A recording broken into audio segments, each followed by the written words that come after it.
to 0.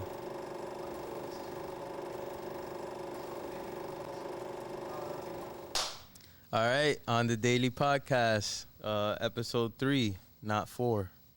No. And I'm here with Jonathan. Derick G. Give it up for Derick G, everybody. All right, so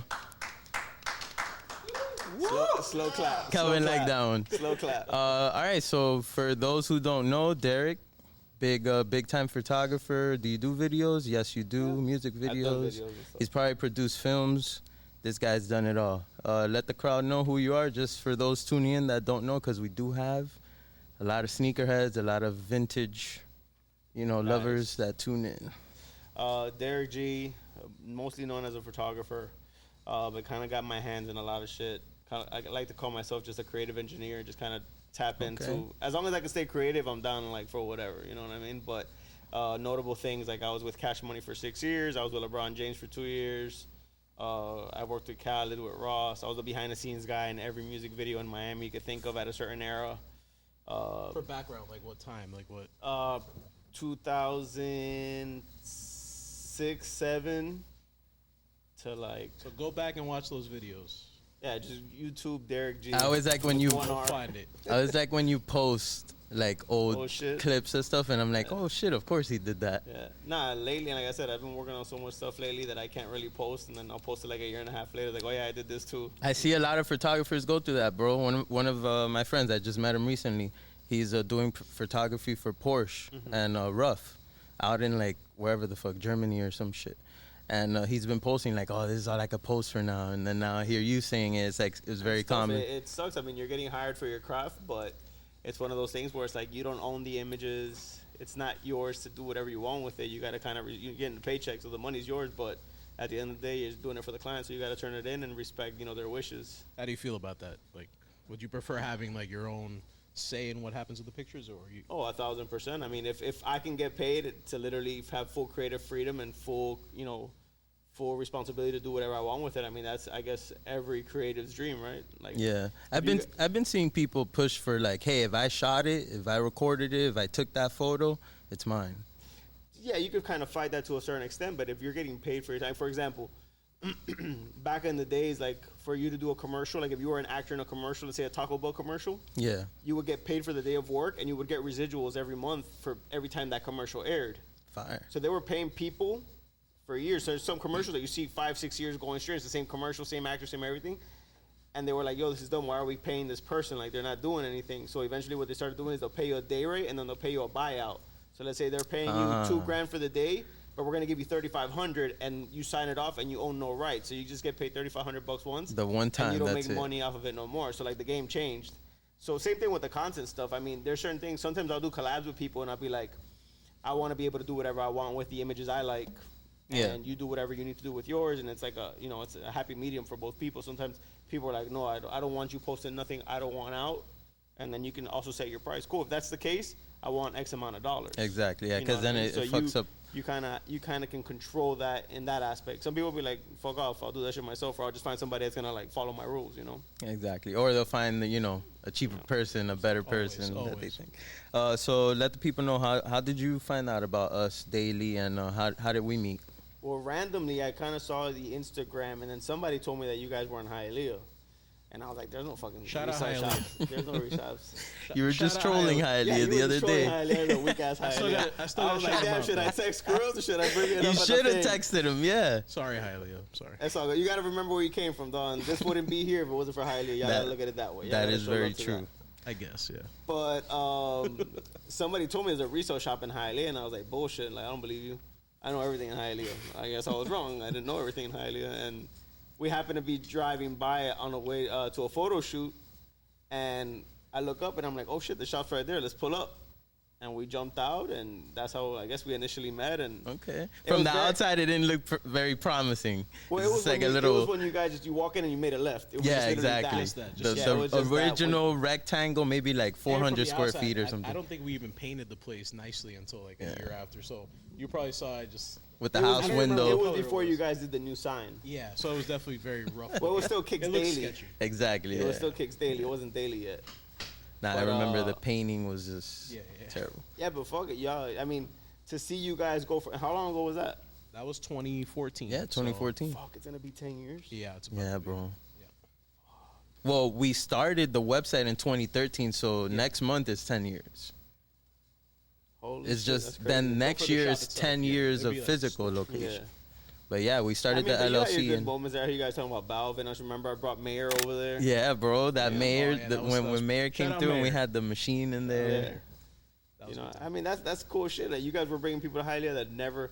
I mean, there's so much shit that goes on in Hialeah. Just it's a blue collar city, so people don't realize it, or some people don't care.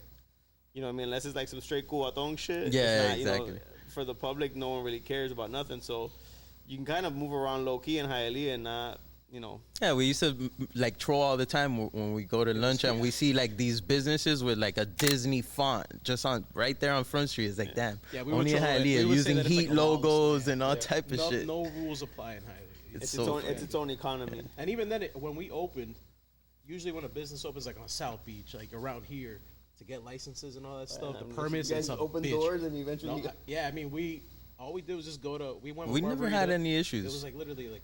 Maybe a week we waited. Everything got okayed quick, so we waited on some business license or something. City of Progress, shout out, yeah. Hey, and it's turned around the lives. You see what some of those cribs in East Hialeah going for? Trust me, we watch that shit every day. And so, how'd you get started with photography? When was the first time you picked up a camera? Bro, since I was a little kid, I've always took pictures. I never imagined that it would have turned into what it turned. I'm a car guy, so I always thought I was gonna like work in cars, like painting cars or something. And I never imagined it would turn out like this. Funny enough, in middle school and in high school, I always picked photography as an elective, and they never gave it to me. The closest I ever got was to 9th grade. They gave me TV production. And mind you, that was back 99, 98, 99. So we were still editing on VHS. So we're editing from VHS to VHS. You know, DVDs existed, but it was like, you know, it's like future shit, like the new technology shit. That it's like kind of like what AI is now. Basically, yeah, they're not teaching it in schools yet, you know. So you know, we were there, and that was like the closest thing I got to like figuring stuff out. But I was already taking pictures anyways, and you know, statute of limitations. Like I would always say, like, man, I want to get a camera, I want to get a camcorder, I want to get something. One day, I don't remember if it was 9th grade or 10th grade. I was in my history class, and I was talking to the girl in front of me and the girl next to me about like, one day I'm gonna get myself a camera and yada yada yada and da da da da. Bro, I go use the bathroom. I'm at the urinal, standing up, doing my thing, and I look down and I see a camera strap on the floor. I'm like, bro, shut the fuck up. Yo, I done doing my business. I step back and I look into the stall. Somebody has stashed the camcorder behind the toilet. Wow, that's a come up. And I was like, bro. Like on some sketchy shit? Or? Yeah, they must have stole it from a student or a teacher or something and shoved that shit behind the toilet. So I was like, well, so then back then we used to wear some baggy ass jeans. the jean codes. I went straight to class and I was just like, yo, what was I just talking about? And I'll never forget the girls' names. It was Hepzibah and Astrid. And I was like, there's some unique names. What was the first name again? What was it? Hepzibah. Hepzibah. Yeah, all right. Wherever you are. In the world I've ever known. Love the name. Shout out her. And yo, I don't get in trouble, John. Pull the camera out. I pull the camera out, and they're like, "Where'd you get that?" And I was like, "Yo, it was in the bathroom." And that little camera recorded. I mean, my friends from high school, like, it's crazy that turned into what my life became. You know. So that's pretty much where you learned camcorders? I've always been self-taught. Like, everything is, you know, I didn't go to college. I didn't go to university. I didn't go to none of that. So everything, my photography, even graphic design, like, it's literally, I'm not a good learner. Like, I'm not good with teachers. Like, people can't teach me. You ever go to YouTube and look some shit up? Yeah, I love University. YouTube. Yeah, I'm a YouTube graduate. It's free, and everyone's ran into the same problem that you've run into. Yeah, YouTube is the shit. I learned, so I problem solve a lot with YouTube. Do you still have that camcorder? Nah, hell no. Damn, that would have been dope if you still had it. Yeah, I mean, you don't think. In retrospect, you get me? Like, there's some people. My friend right here, Griot, he keeps everything. Mm-hmm. Be having shit from high school days, middle school days, and it's like, damn, I wish I kept, you know, certain things. Yeah. But you know, the way that shit is like, you never know. I never would have thought back then, like, it was never like, oh, I want to work with a famous basketball player. I want to work around rappers. You never would have. I never would have imagined in my life that back then that this is what. That I'm going to be on private jets with fucking Birdman, and we're in high school jamming to the Hot Boys, you know what I mean? And getting paid for it at the same time. You know, you never... My friends were like, bro, bullshit. And then until like I showed them like the shit that came out, they're like, holy shit, you know. Damn, and that's like dope. we're sitting there jamming to, you know, The Block Is Hot, and like that's like what we listen to, you know what I mean? And you know, life has a funny way of working out, and bro, and it's just one of those things that it happened, and it happened like by mistake on purpose. That's pues dope. sin querer queriendo, you know what I mean? Yeah, I feel And like that's the best outcomes. Yeah, because there's no expectation. Exactly. I can like it sucks for those people like, and you know, there's a lot of people go to university and go to college and they study something and then they never end up following that career path, and you spend all this money, time, and effort towards something that you don't end up doing. Yeah, and then when like also with Instagram too, when you started, you're like, not many people are going with this direction. Yeah. So that helps you. So it's different animals. What'd you trade it for? Huh? What'd you trade it for? What I traded No, for? what did you trade the camera for? You said you traded it. The original camera. I think I was like to get some work done on my car or something like that. I don't remember. It was with some guy. And mind you, I broke the screen at that point. I had it under the seat, and I put the seat down, and I crushed the screen, but the camcorder still worked. This is you couldn't see what you were recording. Yeah. So you had to look through the little hole. That's when the camcorder started having the little flip screen. So Okay. the monitor on the screen broke, but the camcorder was still working. I think I traded him for like some work on my Cadillac or something. I don't remember, but this was years ago. All right, what would you say, if you could remember, what was your first big opportunity when it comes to photography and the videography that you were doing? I mean, my first. So, like, for example, back then, social media didn't exist when I first started. So, like, you could take pictures anywhere of anything and nobody cared. They would encourage you because nobody had photos. You know, cell phones weren't smartphones yet. They had a camera, but they were trash. Shitty cameras, yeah. You know what I mean? Like Razor phones. Like, Yeah, or the sidekicks, Yeah. or you know what I mean. They had flip phones with cameras that were bullshit. So like when there was somebody there with an actual camera, people would like encourage you to like, okay, take a picture of me, yo, take a picture of me. Like, you know, I was around before the signs that would be like no photo, no social media, no video. Okay. You go to the Improv, they're like no cameras, don't take pictures, don't answer the phone, don't text. Like before all that shit is literally like, oh, you got a camera, come on in. Like they would encourage me to take pictures, so I had access to a lot of stuff that, you know, and then. When there was places that they would let you take photo, but they wouldn't let you take video, because if you take video, it's copyright because of the audio, like in concerts, Yeah. or like at Live and stuff like that. Be like, oh, you could take photos, but no video. So if you pulled up with a camcorder, they won't let you in. When the DSLRs came out, which is the cameras that are like these now, They look like did both. cameras, but they do video. So I used to go to places, the security guards didn't know the difference. Like, oh, it's a camera, come on in. So I would go into places and get video of shit that Finesse. you're not supposed to get video of, and then drop the edit, and people are like, yo, how the fuck did you do that? Or like, how'd you get access? It's like, yo, just got in. Okay, I so didn't give up the game till everybody caught on, because then there was, you know, that camera changed. That was in 2006. That's the camera that like changed the fucking game. You know what I mean? so you 2009. basically you would go into these spaces where most people or no one was allowed with their camcorders, camera, yeah, and you would leave with footage that no one else had. And no one else had. Okay, damn, that's pretty fire. Super fire. Yeah.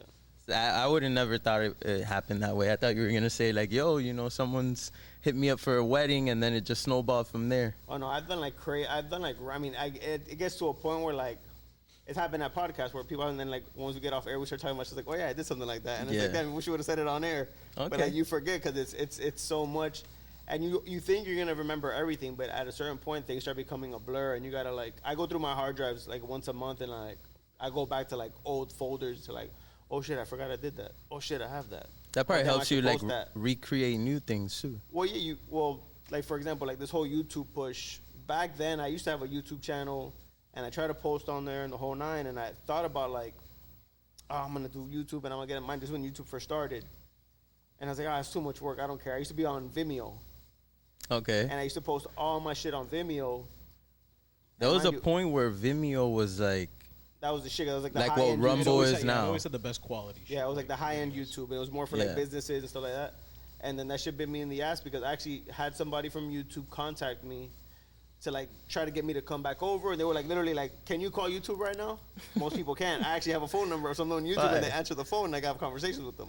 So that was good, but I never thought like, oh, this is never gonna do nothing. This is never gonna pop off. And if I would have gotten in back then, bro, I'd be fucking loaded, because all the views from back then to now would still be counting. exactly. Yeah. I would have fucking been.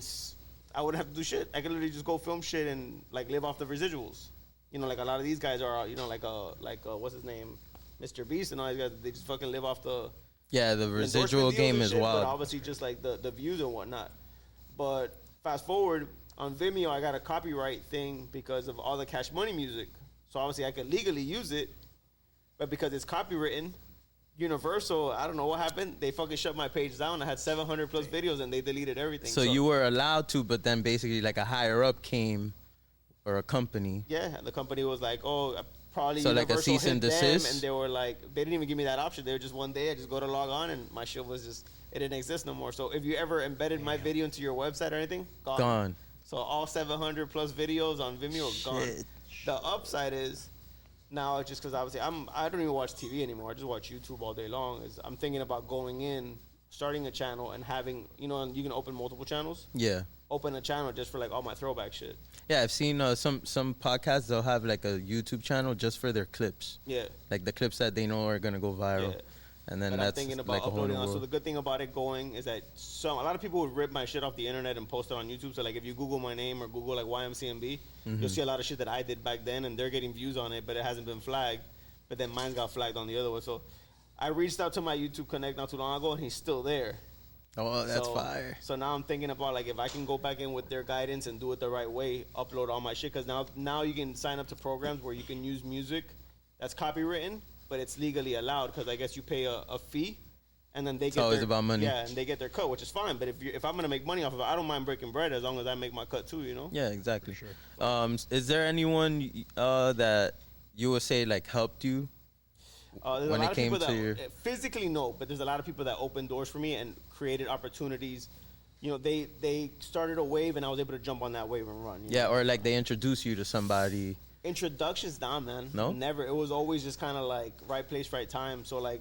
Two of the biggest people that did something for me were like Gil Green and Judd Allison. Those are the guys that run 305 Films.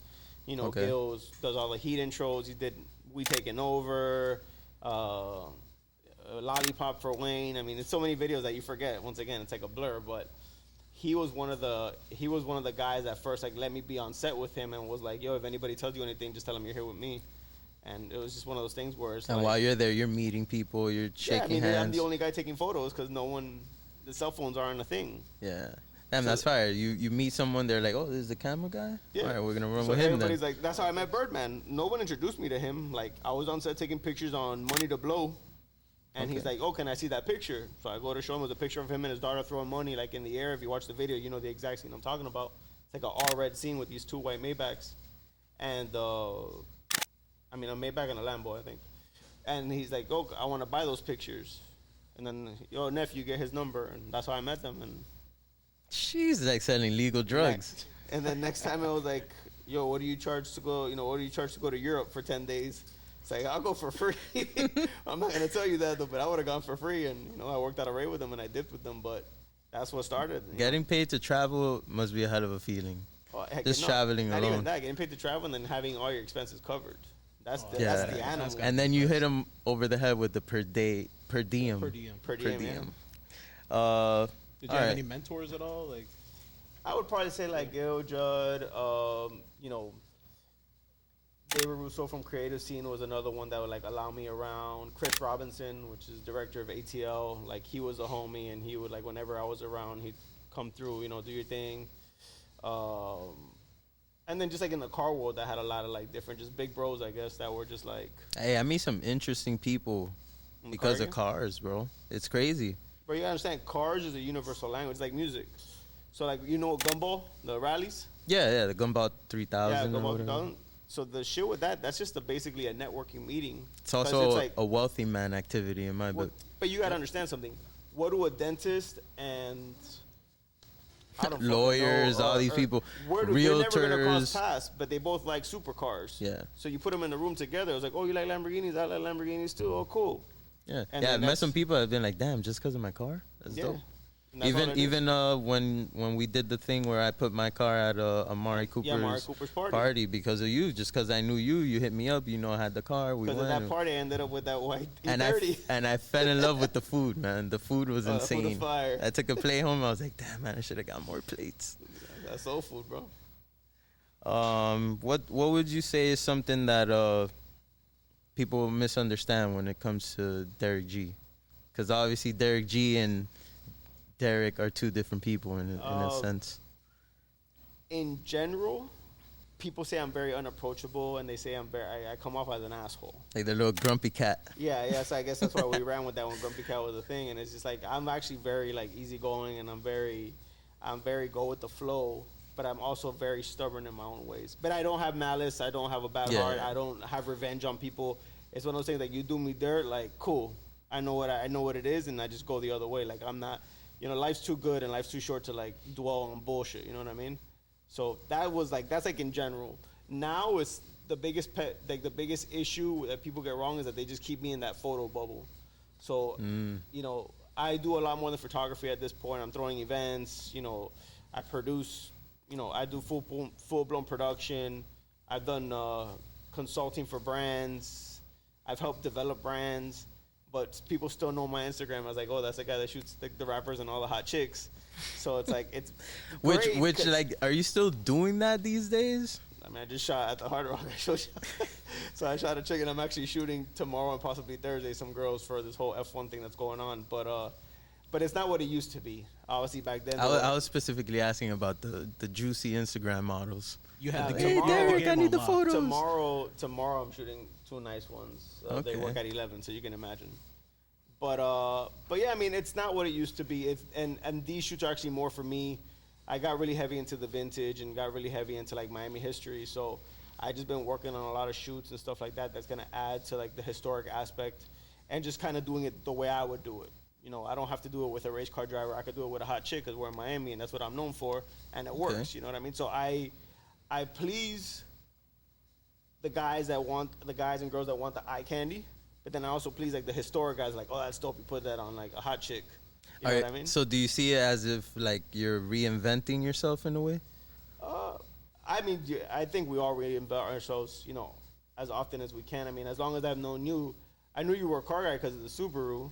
And I was like, I met like sneaker dudes. I was like, oh, you got the Subaru, it's airbag. Okay, it's parked at the crib. You have another one. Okay, he's a car guy. All car guys have multiple cars. Of course. You know what I mean? And then like you got the BMW, then you bought another BMW, and it's like, all right, cool. Like you're a car dude, but then you evolve or you graduate. You know what I mean? Sometimes people think like, I'm not a European car guy. I never would have thought I'd own a BMW. I got an 88 E30 now. How do you like it so far? It's cool. It's not. It's cool because it's very different than what you pulled up in today. Yeah, because I'm used to like American luxury, like American excess. Like my front seat feels like this. Okay, yeah. You know what I mean? It's like comfort. It's like completely luxury. different in the E30. When I jump in the E30, it's like the leather. I'm like this, like you know what I mean? It's like I feel like those like the Ed Roth, like the Rad Rod shirts with like the big head and like the little car. You feel like Bowser and the motherfucker. Exactly. That's what it feels like. So it's not something I'm used to. It's cool. I know it's like a real like fad right now. Like I take that car out, everybody looks at it, they take pictures. Like the younger generation, I guess the guys your age more so, kind of like love that car more than like the other cars. They think my other cars are like old man cars. You know what I mean? But my era sees my cars and like, oh, that's just hard as fuck. You know? Exactly. The Miami boys definitely gonna love like the Cadillacs and the Chevys, and the E30 now is just becoming one of those things with paid in full. Yeah, everyone wanting everything vintage, whether it's a shirt, a car, even phones. I'm seeing people want vintage watches now. Yeah. When back in the day, 5 years ago, you could have got a vintage watch, dirt cheap. Now it's like people want that shit. Now it's cool, so everything went up 3 times, Well, so for the people that don't know, you transitioned from photography to vintage. Well, not transition. I'm also you got doing into that. Vintage. Yeah. So I've always had my old Miami shit that I love, but how'd you get into that, like heavy? I've just always been pro like Dade County, so like nostalgia, man. Like I remember, you gotta understand, like I'll be 40 this year. Yeah. So I think I have like 10 years on like you guys or something, right? You're in your prime, brother. But 40 is the new 30. But my whole thing is like I remember what it was not to have a cell phone. I remember what it was not to have. You literally like dip from the crib and it's like no area code on the phone numbers. I remember when we started getting area codes. I remember when my phone number was 7 digits. Yeah. So it's like, even going outside or like, yo, you're out. Like, yo, if you didn't catch me at the crib, I'm not gonna hear from you till I come home that night or the next day. You know what I mean? So it was a different time, man. So like, I feel like I deterred from your original question, but like, no, I'm not going. Trying to like, it's tough, right? Ask me the question again, because I feel like I detoured too much. How did you get into like actual like the vintage, vintage and the okay. collecting. I think based on what you were saying, maybe you were trying to allude to the fact that it was like something that reminded you of your childhood, something that the you. nostalgia, 1,000%. Because like even like on Mondays, like sometimes we'll go skating down south at Super Wheels because it takes me back to Thunder Wheels. I remember Thunder Wheels, You know, bro. My Hialeah? cousin used to love that place in What's Hialeah. that? It's like a super. So Thunder Wheels is like what Super Wheels is down in Kendall now. It's like a skating rink. They have one in okay, Davie. It's called Galaxy or something like that. Yeah. Have that. I used to go there when I was in elementary school. So and it's so the one that was in my neighborhood closed down years ago. So like when you go, it's the only place that I know that you can go and listen to like funk, freestyle, and like 90s like booty music loud. You can hear it loud in your car, but it's not the same than like hearing it in a building, like in a nightclub. You can't go to a nightclub and listen to booty music. Yeah, they're not really playing that. They're not playing that. And if they are, it's dead, or like a lot of people aren't there's popping not off that big for fan that. base, but when you go skating, you can feel that. But to answer your question is like finding old stuff from when I was a kid, and it's like, oh shit, I have it in my size now. Like that Jurassic Park tee that everybody buys, that's like $200 with the T-Rex and the green car. You guys probably ran through like a few of those here. Look behind you. That's one of them. That's one of them. So like that tee, I have pictures of me as a kid in 93, 94 when the movie came out, and it's like, I want to buy that shirt for me because I remember having it as a kid, but now I have to spend $200 to get that fucking shirt. And I refuse to pay the $200 for that fucking shirt. Or you can go thrift one. Yeah. If you get lucky. But yeah, man, it's one of those things where it's like I was collecting it as kind of just keepsake shit. I'm low key a hoarder, but I hoard a lot of cool shit. And I'm sure most hoarders say the same thing. But it's just a lot of Miami history stuff. And then I would go to the thrifting and I would find other stuff that I'm like, I don't want this, but I'm sure I could flip it or I could trade it. And kind of like what happens now, I have so much stuff I don't even bother selling it anymore. I just use it as trade options for like, yo, I want that Carol City jacket. I'll give you these 5 shirts for that jacket because that jacket is worth more to me than these 5 shirts would if I sat there to sell them. Okay. So now it's kind of like currency for me. You know, you guys want to get $200 for that jacket. I don't know what you guys are for. Let's say $200 for that jacket. You can make $250 with these 5 shirts. Let me just get that jacket. And to me, it's and it makes sense for both parties. You're gonna make more bread, and then I got what piece that I want. I want to archive it. So it's just more of like a personal mission now to just get Miami history stuff and like lock it in. You know. For sure. Yeah, and there are a lot of Miami pieces that when you see them, you're like, whoa, I've never seen this shirt. I came in, I bought that Cristina. I can't believe you guys sold that Cristina jacket here. When I saw you guys post that shit the next day I was here and I bought it. That shit's in my closet. That shit's not leaving my side. I don't think I haven't seen another one of those. Anytime I see you in the shop and you're taking something from yesterday, I'm like, oh, I know that's going to go straight in his closet and it's something that he really fucks with. Attention, all sneaker enthusiasts. Attention. If you have shoes looking like this, fear no more. Beans can make them look like this. So head down to Daily and ask for Cool Beans for any sole swaps, tap swaps, re-glues, repaints, deoxidations, and deep cleans. Offers on restorations and paintings only available in Central Florida. All information, content, and material on this commercial is intended for informational purposes only. We're back. Right? Yeah. Okay. They don't know that they we're don't back. know we're back, but we're back. Now you just sold them. All right, so to wrap it up with vintage, what would you say is your biggest vintage come up? I've had a few. You could talk about all of them. One of them was basically I know these 2 OGs from Northern Florida that I see them once a year, and they do fucking $1 a shirt. I don't know what they get them for, but they would be like, yo, that's $1 like a shirt. bins. And they got bins and bins and bins, and you could just go through. It's literally $1 a shirt. You walk away to 150 shirts for $140. They're like, oh, you took a lot. You just give me 140. I was like, all right, bet. Crazy shit. Other things is just, I think they're come-ups for me. Because some people find stuff like they don't care. Like, you know, like that box sweater. Like, I think maybe 3 people in this room really appreciate what that the sweater box music is. videos. Other people are like, oh, whatever. They don't care about it. So I think it's more like personal come-ups versus like, I guess what people think come-ups really are. Like, I know I came up in Costa Rica.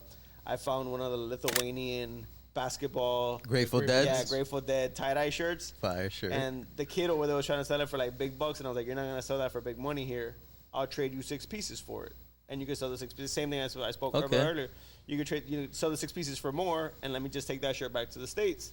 And that's what I ended up doing, and I actually traded that shirt here at one of the events here with the guys from LNF for a shattered backboard Miami Heat shirt, because to me the Miami Heat shirt was harder than the hype Lithuania Grateful Dead shirt. Those shattered backboard tees are fire as fuck. You know what I mean? You never see those.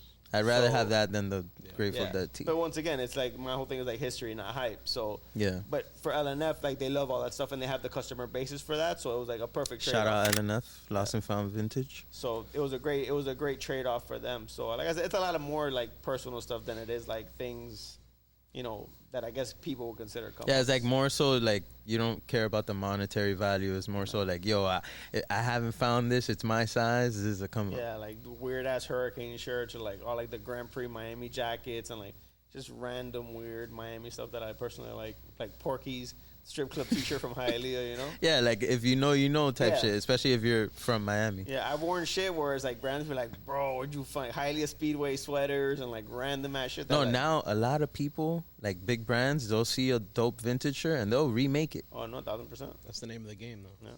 I personally fuck with it. Yeah. It's dope because even high-end brands. There's been tees where we find them and we're like, damn, look at this shirt. This will be a dope shirt for X holiday or X event, whatever the case is.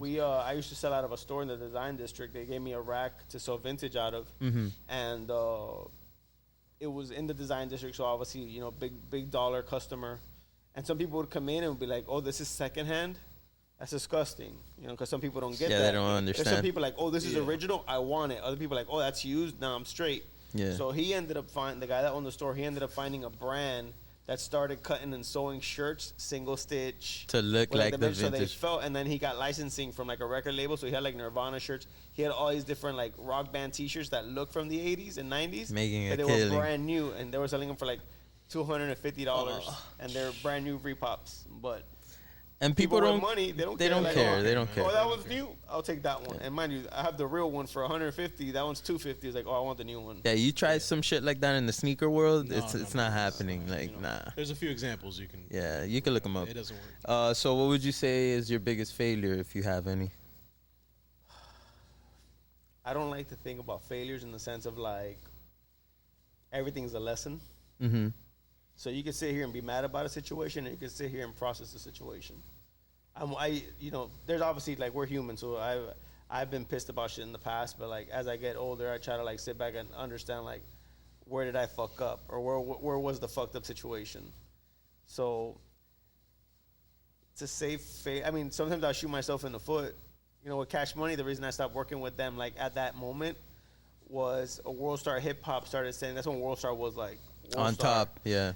They started sending a camera guy with us everywhere we went, and basically me and World Star used to post all my own stuff, but then when they started sending their camera guy, they would just post their stuff. So I told Birdman, like, yo, like, it makes no sense for both of us to go if, you know, they're gonna post your shit, and like, why do I even bother going? He's like, you're right. He stopped calling me. So I shot myself in the foot. Shit. But I was just trying to like, what else can we do that's not the same? So let them have their content and we have separate content. Yeah, they kind of just went with a bigger name. Yeah, not even that. I just think it was whatever was easier. Yeah. He didn't have to think about that. He was just like, oh yeah, you're right. It's when keeping it real goes wrong. Yeah, that's exactly what that was. And mixed with a little bit of self-sabotage. I've had maybe a few of those situations where it's like, maybe I should have just shut up and just kept taking the person's money. But it's just like, I'm always trying to like maneuver like, how can we make this better? How can we make this bigger? You know, I'm never trying to take myself out of the equation. If I want to get out of the equation, I just walk away. But like in that situation, and mind you, I've done stuff with them after that, but it's just like random, scarce. Yeah, it's not like before. You know what I mean? It's not like, but at the same time, it's different now. I have a family. You know what I mean? It's different now. Like I don't want to be on the road like I used to be. I used to be. That's a different life for sure. 20 days out of the month, I'd be on the road. Yeah, making good bread, but not around. And I'm not. You know, what would you say that you took away from that experience, like losing Cash Money and that opportunity that you had there? Bro, the thing is, I was a part of their life. It wasn't my life. Because it's an amazing life to live or to be a part of, but it's not your life. Yeah, you gotta be dedicated to that type of shit. And what I realized when I would come home, none of my friends would hit me up because they just assumed I wasn't around or I was busy. All the people that I would work with here stopped hitting me up because, oh, you're busy. So actually, no, I'm not. I'm sitting at home like not doing anything. But then, or they ended up getting their own guys.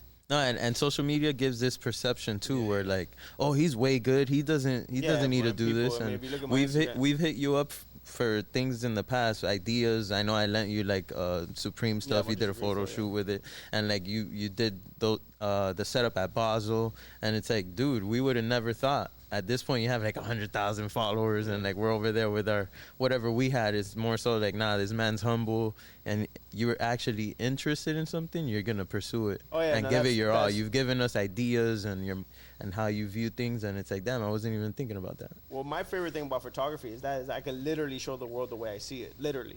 Think about that. Yeah, you do a good job explaining it, like your idea with leaving this setup. Yeah. For people to just enjoy it, because people, to me, I see everything as a photo op. You have to now with social media and content creating, like everything, like where can I go and take a photo? Like even shopping, everything's online. Yeah. If you go shopping in store, it has to be an experience. You have to come in here for a reason. Online, you're not gonna get this experience. You have to physically come into the building to embrace this. Exactly. So to me, like this is gonna, we're what, episode 3? You guys said. So eventually, this is gonna take off, like we talked about. People are gonna want to come in here and it's like, holy shit, like this is where they interviewed so and so. This is where so and so said. Yeah, I think it's great. I think it's gonna be a dope idea. So it's gonna get there, man. So you gotta kind of like embrace what it is, because a lot of people are faking the funk. You guys are obviously not. Like you guys have a lot of shit that shows that this is not fake. This is very real. And the guys that known you from the very beginning and seen you guys come up, it's real. Like shout out Barbarita. Like I heard in episode Big 1. Shout out to Barbarita. She's a writer. You know what I mean? Yeah, she's dope, man. She's still really making dope. moves for us. So it's She holding it down in Hialeah too. If we had a Spanish podcast and she was to come on in and tell her story is wild. And it would put subtitles, bro. We might have to run that. It would be like 6 hours long. What's kind of like a common or an insult that you've received from someone that you're like, hey, actually, I fuck with that? An insult? Yeah, like something that's insulting, not so much degrading, but just like that's actually really so. Another mentor of mine, his name's Omar Johnson. He used to be the CMO of Beats by Dre. He was with Beats by Dre right before they sold to Apple, when it was like all the crazy commercials and you would see Beats everywhere. Yeah, he was one of the guys behind that. And this dude one day called me and was like, yo, I need you in London tomorrow by 5 o'clock. Can you make it? I'll fly you back home the same night. I was like, can I just stay for the week? I was like, I don't give a fuck how long you want to stay. Can you just be there tomorrow by 5? And I'm like, yeah. He's like, I need you to go to Brazil to shoot LeBron at the World Cup. All right, bet. Like, just random shit. He would introduce me. He's introduced me to, like, people at ESPN. He's introduced me to, like, big dogs. And mind you, he's a dude that went from working at Coca-Cola to working at Nike to working at Beats. So, like, one day I'm actually sitting on an airplane thinking about that with my Beats headphones on, drinking a Coke, wearing Nikes. And I was like, yo, my dog Omar has been involved with all this shit. His stock portfolio must be insane. Yeah, so now he's doing his own thing and he's doing a lot of cool stuff. One of the last big projects we did something with Bulgari and Maluma in New York. So he still does a lot of cool shit. I actually saw him. He was down here with his family, and I actually got to see him on, I remember it was Christmas Day or New Year's Day or during the holidays. But when he introduces me, he would always say the same stories. Like, most people would take this as an insult, but for Derick, it's a compliment. He can walk into any room and not be noticed, which most people would take that as an offense. When you want to walk into a room, you want to have a presence. Yeah. He would do it the reverse, because I always had my camera, so people were very comfortable with me and my camera. I never made it like I'm not walking in and making a scene. It was just like, okay, there's a dude here for me. Or sometimes I'll shoot shit and people won't even notice I shot it, and then they're happy I shot it, but they're happy they didn't realize I was shooting it, because then they would have gotten uncomfortable or awkward, because they thought it was just a moment. Yeah, you caught them candidly. Exactly. So even like one time I was with LeBron when he was at the Cavs, and the coach walked in. It was during the playoffs. I forget what year. And coach comes in and is like, all right, everybody out. Like all the camera, like TNT was in there, TBS, like all like the NBA camera teams. Everybody gets out. I'm literally going like this to get up. LeBron goes, you stay. You're good. Kicked everybody out. The only camera in the room, allowed to film, like the coach giving like the motivational speech and the whole shit. But it falls back on that. The coach would just look at me and just give me head nods, like, I see you there, but you're cool. Like, so that would probably be something that people would take as an insult, but like the way he worded it was something that I've always taken as a compliment, where like I'm very good at being a fly on the wall and taking in information or catching moments. Cause like the dumbest thing, people was like, "Oh, when'd you take that?" When you did it, this fucking stupid ass question. But they're happy that I did it. You know what I mean? So that would probably be like the best answer to that question. Yeah, I like that answer, man. That's dope. And the fact that you have like the mini story within each question, I fuck with it. Well, that's experience, right? Yeah, exactly. No better teacher, right? Yeah. What's been like your favorite photo shoot or even a video shoot that you've done? Favorite that like even right now to this day you still think about it and you're like, damn. Video shoot. So the reason why. So here's the thing. A lot of people ask me like, oh, how come we don't direct music videos? And I've done a few. It's just as a creative, as an artist, when you do a music video for a singing, rapping, musical artist, it's a battle between you and the artist creatively, because it's like to them it's like it's my song, it represents me, but to me as a director, it's like it's my visual, it represents me. So it becomes a battle of like egos sometimes. So like that's why I don't really do too many music videos. Like I either have to really fuck with the song or fuck with the artist, or the opportunity is right for it. But it's one of those things where it's like, how can I explain? It's like trying to. One more time with the question, just so like I want to make sure I answer it right. What was your favorite? Like my favorite video, either a video or just. I mean, when the first music video I ever did was the Light Up, my cover for Light Up, which is Drake, Jay-Z with the Wayne, the Rikers remix that Wayne rapped from jail that I did with all girls. So if like you go on YouTube and you look up like Derick G's Light Up, it's the music video to the song Light Up, but with all women. So I knew they weren't. I was already with Cash Money, and I knew they weren't gonna do that video because the Jay-Z and Drake's schedules clashed. Like they could never find time for both of them to like link up and do the music video. So I knew they weren't gonna do a video. So I just took it upon myself to like, I'm gonna do a video for this song because this song was too hard, which is fire. And then Wayne was in prison, so he did the verse over the phone.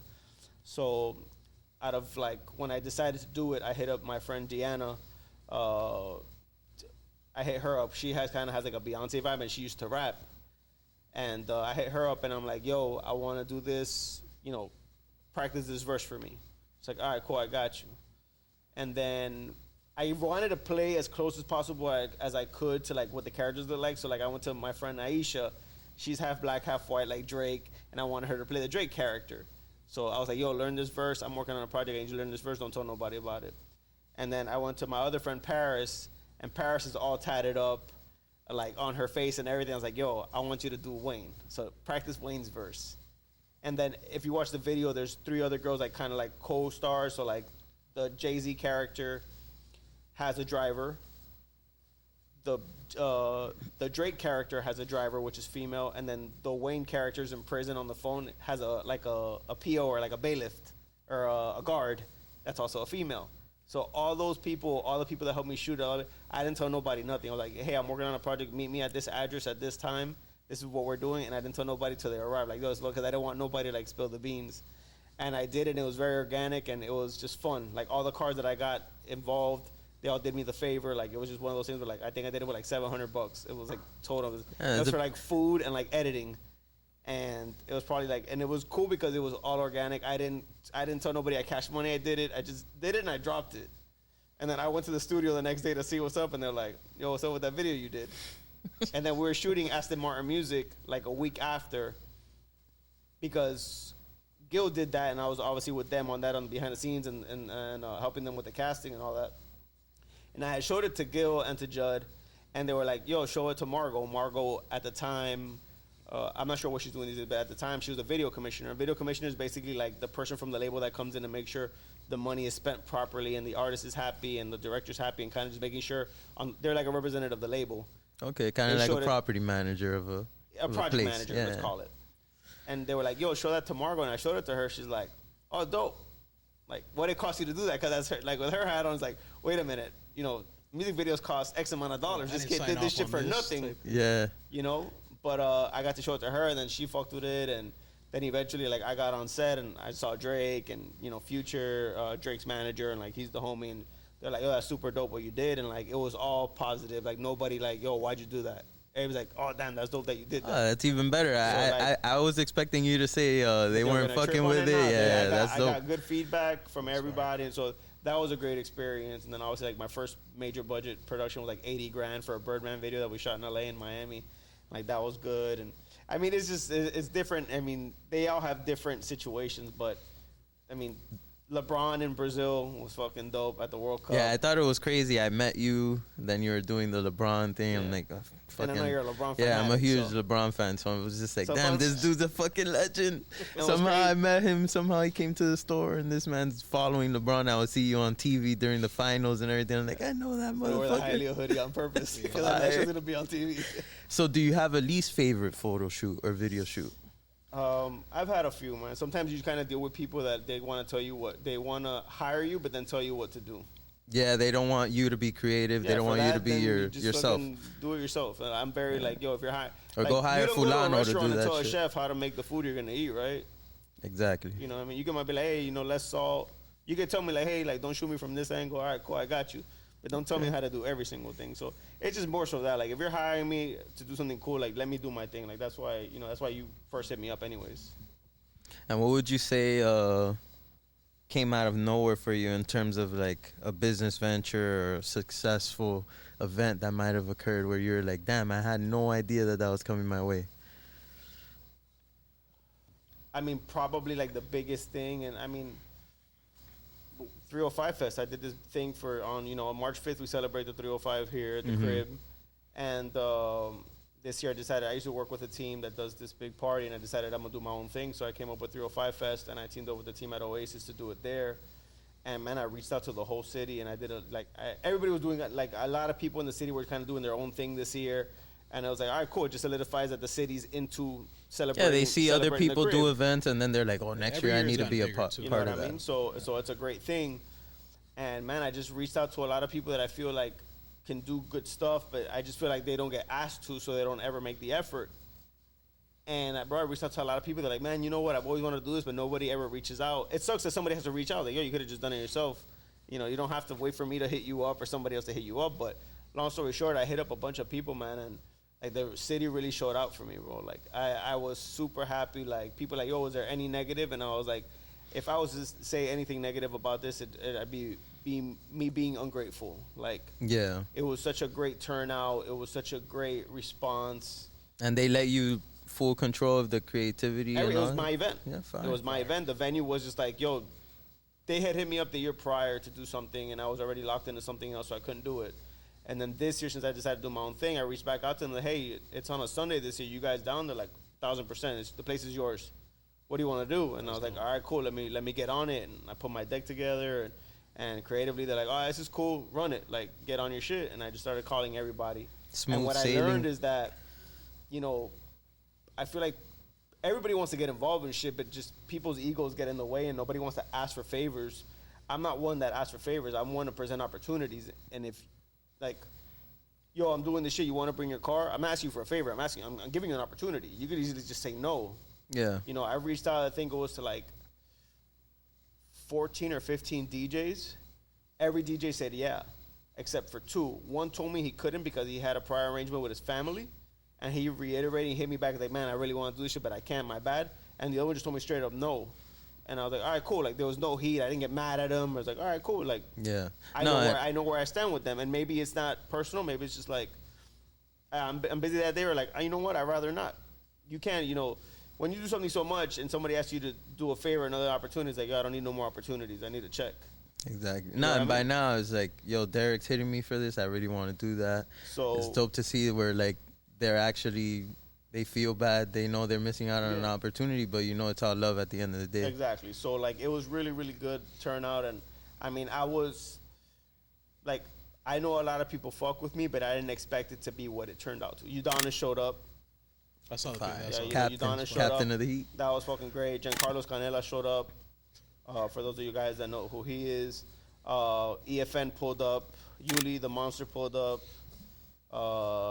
Juice the Barber, Kane's Barber, VM's Barber. That is VM. Yeah, that's Mike's Barber. We had Sasquatch from Jack Link's Beef Jerky. The teams from Lifestyle Miami and Only in Dade helped out. I mean, it was literally a community. Like, everybody pitched in and did their part, and we created this fucking dope ass event. So like that would probably, to answer that question, is probably like. I expected something cool. I didn't expect it to be what it became. You plan on doing it next year?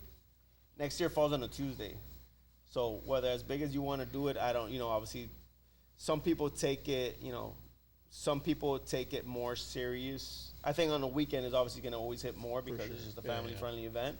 But, I mean, I'm definitely going to do something on the day of. We celebrate the crib no matter what. So, to me, if Valentine's Day falls on a Monday, Tuesday, Wednesday, Thursday, your girl's going to expect you to do that shit on any day of the week. For sure. My expectation from the community is that, when 305 hits, it's 305. It's not on the weekend or the weekend before, the weekend after, Yeah, definitely. Yeah, it's to be like on that day. On that day, that's the whole point. All right, so to sort of wrap it up here, if you could be remembered for one thing, what would it be? Just one. Just one thing. Just to fuck with you. You guys like the troll? Hialeah. Yeah. And no troll. That's probably first thing I think about when I think about you is Hialeah, regardless. Yeah, especially because, I don't know, I guess we never really did much work together, but we fuck with each other heavy, and we would obviously go to the same events. I've never seen someone rep a city as hard as you for Hialeah. Bro, and you had the famous people wearing the Hialeah tees and the hats. It's still there, right? Yeah, it's still there, bro. I actually got to go touch it up, but it's still there. Like, you ride for Hialeah. I respect because you know what it is, and I tell this a lot of people, like, Hialeah to me is what Long Beach is to Snoop, and it's what Brooklyn is to Jay-Z. It's, my childhood there was fucking amazing. Like, I grew up, my group of friends, Hialeah is very Cuban-centric, but my group of friends, like, we had 2 Nicaraguans, we had Colombians, we had Puerto Ricans, Costa Rican, Dominican. We literally had, like, one of, like, every nation. Yeah. Like, my group of friends is literally, like, so when you go to people's houses, the house smelled different, the food was different, so it wasn't very cubanazo like it is now, or like it's perceived now.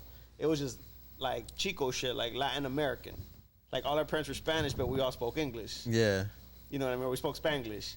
And it's just, like, we used to have fun, dog. Like, we'd run the streets, like, I've been blessed to travel the world. I've been to 6 out of 7 continents. I've done a lot of cool shit around the world. There's never been a place. I go to places and I wear my Hialeah hoodie. Like, oh shit, you're from Miami. I'm like, nah, I'm from Hialeah. And they're like, but it's like, it's known. Like, even that, I don't remember that Jay-Z picture with the Hialeah shirt. Yeah, the Photoshop. Yeah, that shit went fucking viral. Yeah. I remember when I asked you about it, you were like, nah, man, that's a Photoshop. And I don't even know the kid who did it. That shit looks so real. Yeah, it looks legit. I was like, oh shit. You gotta post that. Jigga wearing the Hialeah tee. But it was this funny shit. Like, and then when I did that on purpose because when I was with LeBron and I saw myself on TV because people were sending me screenshots of like, oh shit, you're on the fucking game. I said, fuck it, I'm gonna wear my hoodie every day and every day. Yeah, advertisement. We're like, yo, what's Derek gonna wear today? The Hialeah hoodie. We be there taking photos whenever we see some of the players in the daily merge and so freeze it, take the photo. Hell yeah, you got to. You gotta embrace those moments, man. The funny thing was, I'm like I said, I'm not a sports guy, but the sports radio station from down here, the Dan Le Batard show. No, like the radio station, WQ, I don't know. It's 560. Oh, like the actual radio station. They said the Miami Heat didn't make it to the playoffs, but Hialeah did. And it was like a whole thing. I did an interview for Channel 10 for it and everything, and it was just like, how the fuck? And it's, you got to be, there's nothing wrong about being proud of where you're from, bro, or never forgetting where you're from, bro, because it's literally what made you. Yeah, it's where you come from, where you started. Some people be embarrassed about like shit that happened to them in the past. But that's what got you to where you're at the moment, though. Like, if you would have never gone that, you don't know where you would have turned. Like, if you didn't trip here, literally, you don't know if you would have ended up over there. Yep. That's true. You know what I'm saying? And that's speaking, like, literally and metaphorically. So it's one of those things where it's like, I'm very, very proud of where I'm from. I'm all about the pots and pans on 103rd.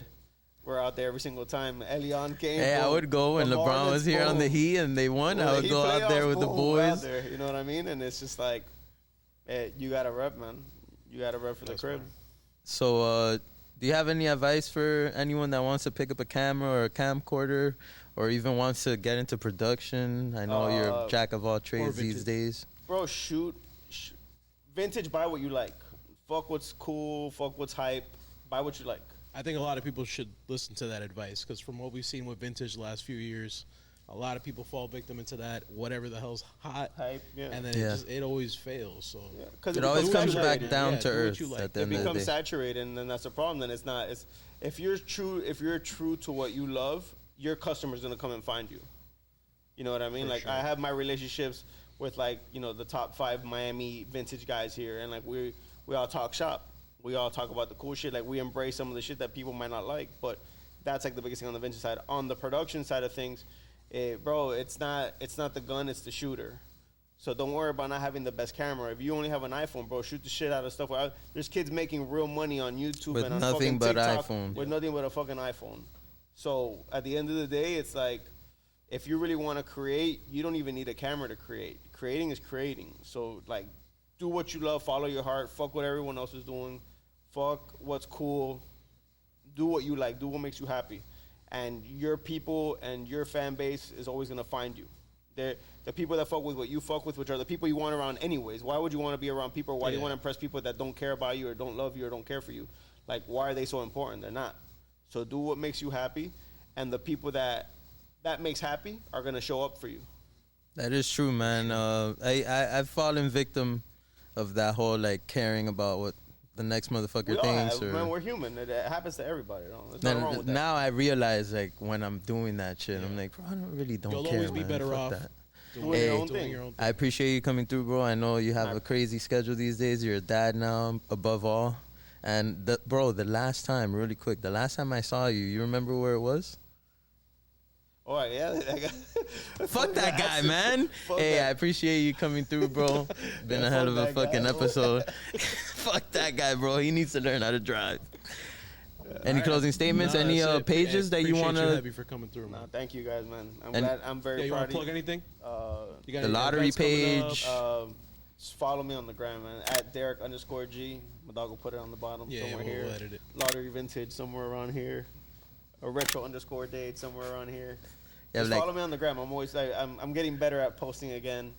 But thank you to you guys. Thank you to the team. I'm very proud of you guys to see you guys go from 400 square feet to like 4 million square feet. So thank you, bro. Appreciate it. Good shit. All right, episode 3. Finito. Episode 305. Episode 305. There you go. Hey. Perfect. Appreciate you guys. That was fire, bro. Yeah. Thank you so much. Do people